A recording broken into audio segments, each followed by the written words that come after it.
तो हम लोगों ने मशीन में जो टॉपिक लास्ट डिस्कस कर लिया था वो क्या कर लिया था, सिंक्रोनाइजेशन, TM2 सिंक्रोनाइजेशन।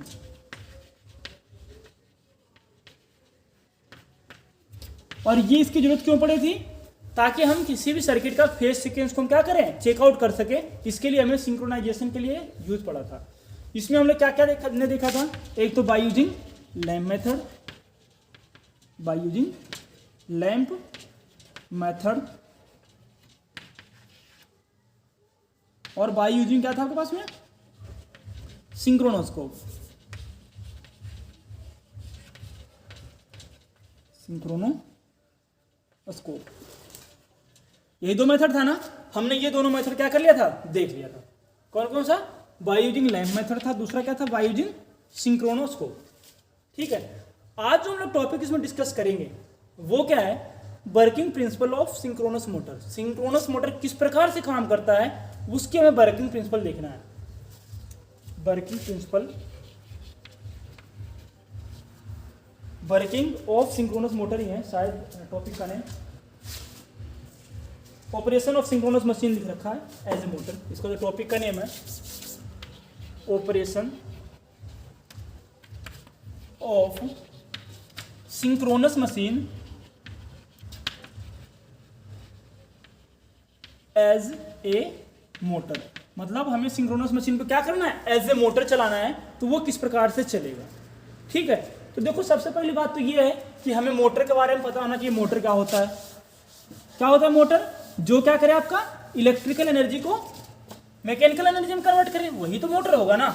तो अब उसके लिए हम क्या करेंगे कि मोटर बनाएंगे सबसे पहले। ये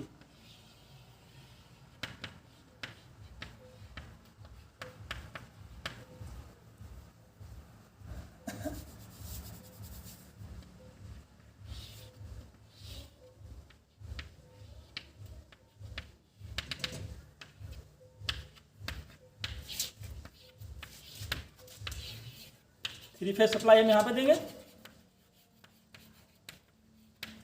और ये इसमें क्या पड़ेगा, इसका इसमें हम डीसी सप्लाई देंगे।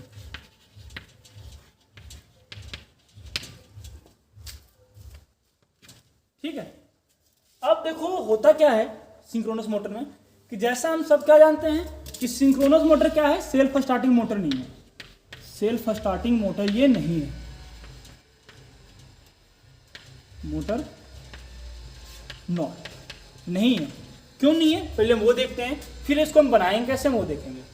ठीक है, तो देखो सबसे पहले हम क्या करते हैं, जो इसका जो स्टेटर वाली वाइंडिंग है, स्टेटर की वाइंडिंग सिंक्रोनस मशीन में कहाँ पे होती है, जो इसका रोटेटिंग पार्ट है मीन्स रोटर पे।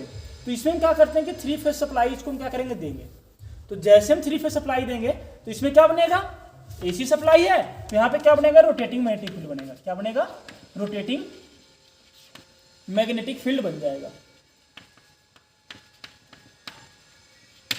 ठीक है, अब इसका जो रोटर है, जो इसके आर्मेचर की जो वाइंडिंग है, जो जहां पे हम क्या करते हैं इसमें डीसी सप्लाई देते हैं। अब डीसी सप्लाई देंगे तो यहां पे क्या बनेगा, पल्सेटिंग मैग्नेटिक फील्ड बनेगा, जो क्या करेगा कि टाइम के साथ में क्या करेगा, ये रोटेट नहीं करेगा। पल्सेटिंग मैग्नेटिक फील्ड आपका क्या हो जाएगा, ये बनेगा। और ये क्या है, टाइम के साथ आपका रोटेट ये नहीं करेगा। ठीक है, तो अगर हम बात करते हैं, देखते हैं कि क्यों ऐसा, क्या रीजन है कि ये में एक में तो स्टेशनरी बन रहा है, एक में क्या बन रहा है, रोटेटिंग मैग्नेटिक फील्ड बन रहा है। तो थ्री फेज सप्लाई में क्या है कि हर एक सेकंड में क्या हो रहा है, ये इस प्रकार के एंगल के थ्रू चल रहा है। तो इसके कारण से क्या कर लेता है, ये तो यहाँ पर रोटेटिंग मैग्नेटिक फील्ड बना लेता है।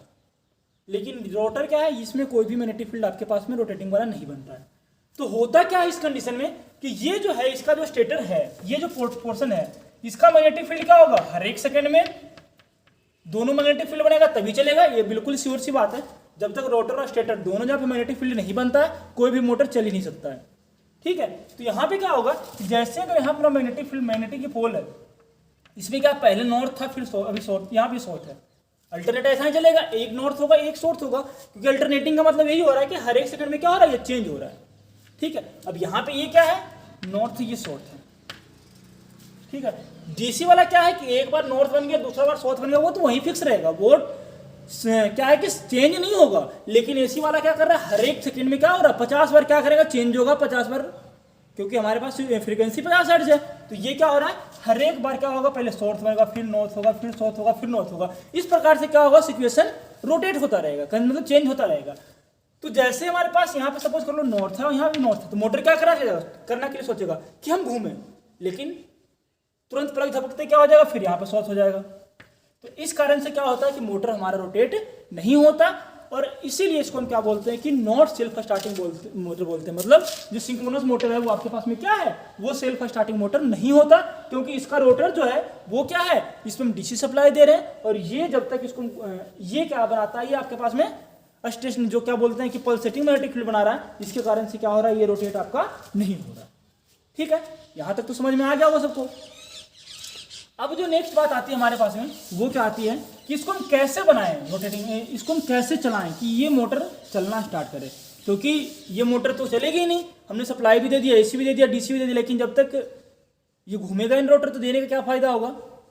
ठीक है, इससे के लिए हम क्या करते हैं कि दो मेथड का यूज करते हैं, starting method of synchronous machine, starting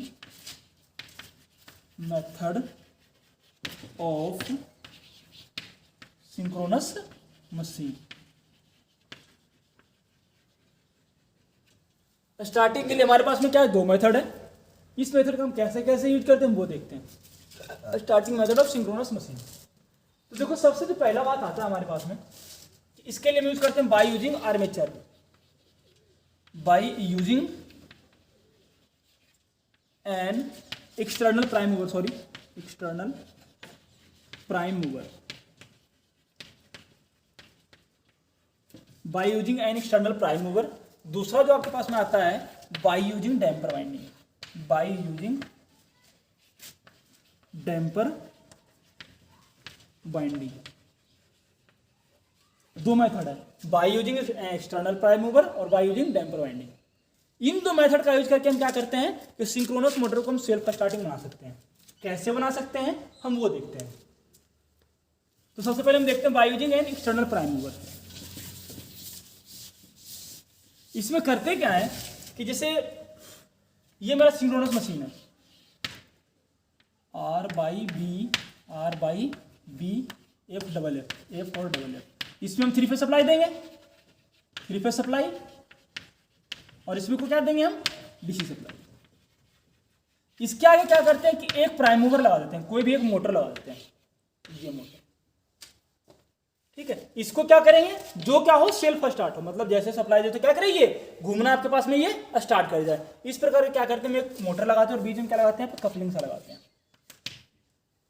तो सबसे पहले क्या करते हैं हम, इसको यहाँ पे सप्लाई देते हैं, कौन सा, एसी, और फिर यहां से हम क्या करते हैं, इसको फिर इस मोटर को हम चलाते हैं।